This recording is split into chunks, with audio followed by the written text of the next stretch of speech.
2 दिवस 6 सभा, ठिकाण मात्र एकच, महाराष्ट्र। लोकसभेच्या रिंगणात आपले उमेदवार निवडून आणण्यासाठी मोदींनी सभांचा केलेला हा रेकॉर्डच म्हणावा लागेल। पण या सभा कुठे आणि कशासाठी होत आहेत हे जर नीट पाहिलं तर शरद पवार यांनी तापवलेलं राजकारण आणि त्यांच्या तुतारीचा वाढता आवाज हे यामागचं प्रमुख कारण आहे। शरद पवारांचे उमेदवार असलेल्या सातारा, माढा, बारामती, शिरूर या पश्चिम महाराष्ट्रातील पट्ट्यात मोदींच्या आज आणि उद्या सभा आहेत। त्यासोबतच जिथं जिथं भाजपच्या उमेदवारांना निवडून येण्यासाठी जास्तीचा संघर्ष करावा लागण्याची चिन्ह आहेत त्या ठिकाणीही मोदींचा करिश्मा भाजपने पुढे आणलाय। लोकसभेच्या तडाख्यात नरेंद्र मोदींच्या या 10 सभा कुठे आहेत? त्यामुळं भाजपचा उमेदवार निवडून येण्याचे खरंच चान्सेस आहेत का? मोदींच्या महाराष्ट्रातील सभा या शरद पवारांना घाबरल्याचा परिणाम आहे का? हेच आपण पाहूयात आजच्या व्हिडिओमध्ये। हॅलो मित्रांनो, मी ओमकार। हॅलो महाराष्ट्रामध्ये तुमचं खूप खूप स्वागत आहे। व्हिडिओला सुरुवात करण्यापूर्वी एक महत्त्वाची आठवण, जर तुम्ही अजूनही आमच्या YouTube चॅनेलला सबस्क्राईब केलं नसेल तर लगेच करा। पक्षफुटीनंतर प्रतिष्ठेच्या बनलेल्या लोकसभेच्या निवडणुकीत आपल्याला तेल लावलेला पैलवान का म्हणतात हे सिद्ध करून दाखवण्यासाठी शरद पवारांनी पायाला भिंगरी बांधून महाराष्ट्र फिरतायत। त्यातही आपल्या तुतारीच्या शिलेदारांना जिंकून आणण्यासाठी त्यांनी सभांचा सपाटा लावलाय। शरद पवारांनी या निमित्तानं आपल्या बाजूला तयार केलेलं वातावरण निर्मिती कमी करण्यासाठीच म्हणा किंवा पवारांच्या वाढत्या सपोर्टला डॅमेज करण्यासाठी भाजपनं आता नरेंद्र मोदी यांना मैदानात उतरवल्याचं दिसतंय। मोदींच्या सभा ज्या ठिकाणी पार पडणार आहेत तिथं शरद पवारांनीही 1-2 दिवस आधी सभा घेतल्याचं तर कुठे एकाच दिवशी मोदी आणि पवारांच्या तोफा सेम मतदारसंघात धडणार आहेत। बॉटम लाईन काय तर शरद पवारांनी पश्चिम महाराष्ट्रावर निवडणुकीत मिळवलेल्या पकडीला उतारा म्हणून आता नरेंद्र मोदींना मैदानात आणलं गेलंय। मोदींच्या सभेचा सिक्वेन्स पाहिला तर आपल्याला बऱ्याच गोष्टी लक्षात येऊ शकतात। पहिली सभा उदयनराजे भोसले यांच्या समर्थनार्थ कराडला झाली। शरद पवारांनी आपल्या हक्काच्या मतदारसंघातून शशिकांत शिंदे यांना मैदानात उतरवलं। उदयनराजे विरुद्ध शशिकांत शिंदे अशी ही अटीतटीची लढत असणार आहे। मात्र 2019च्या पोटनिवडणुकीत उदयनराजेंचा झालेला मानहानिकारक पराभव आणि या निमित्तानं साताऱ्याच्या राजकारणातील वर्चस्वाला लागलेलं नख राजे आजही विसरलेले नाहीत। 2024च्या तिकीट वाटपाच्या निमित्तानं साताऱ्यातून महायुतीचे उमेदवार कोण असणार यावर बरीच कात्याकूट झाली।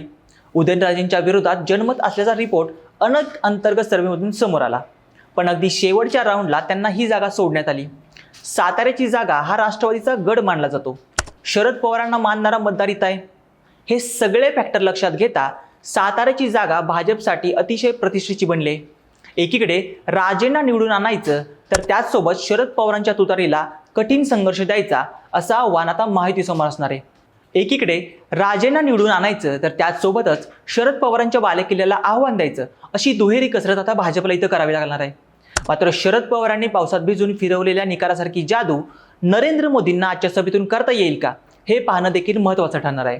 दुसरी सभा आहे ती पुण्याची। नावाला फक्त पुणे मतदारसंघापुरती ही सभा दिसत असली तरी बारामती, शिरूर, मावळ या पट्ट्यांना ही जागा कव्हर करते। पुण्यातून मुरलीधर मोहोळ विरुद्ध रवींद्र धंगेकर अशी ही लढत असणार आहे। पुणे हा भाजपचा बालेकिल्ला असल्यामुळं ही लढत तशी मोहोळांसाठी सोपी आहे, पण प्रचार सभेला मोदी आले हा मेसेज लोकांपर्यंत वेगळ्या पद्धतीने जातो। म्हणूनच या आसपासच्या 4 मतदारसंघांवर प्रभाव टाकण्यासाठी ही पुण्याची सभा पार पडते। बारामतीच्या राष्ट्रवादीच्या उमेदवार सुनेत्रा पवारही या सभेला हजर असणार आहेत। बारामतीसाठी ही जागा महत्त्वाची असणार आहे, कारण मतदारसंघातील शहरी पट्ट्यात आजही भाजपचंच वर्चस्व आहे।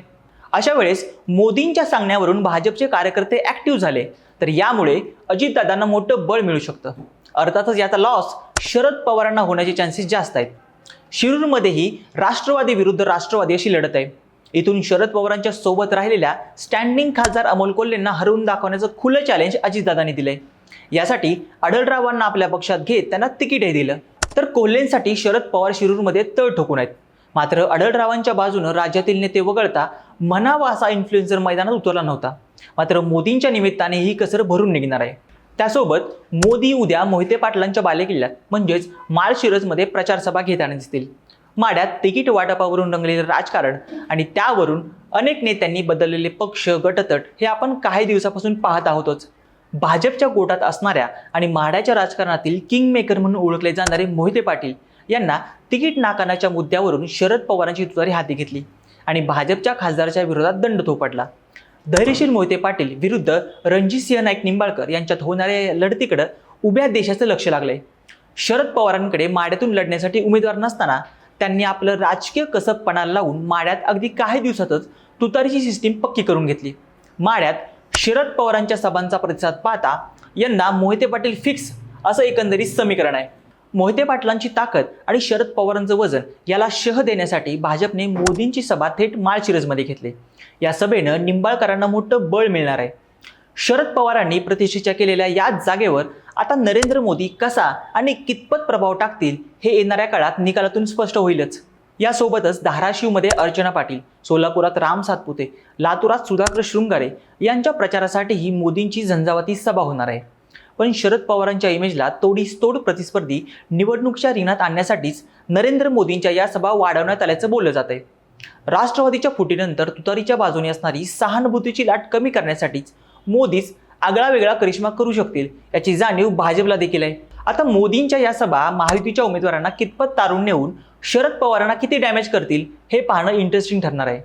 बाकी शरद पवारांना आव्हान देण्यासाठी नरेंद्र मोदींच्या या सभा घेण्यात आल्यात का? तुम्हाला काय वाटतं? तुमचं मत आणि प्रतिक्रिया आम्हाला कमेंट बॉक्समध्ये नक्की सांगा.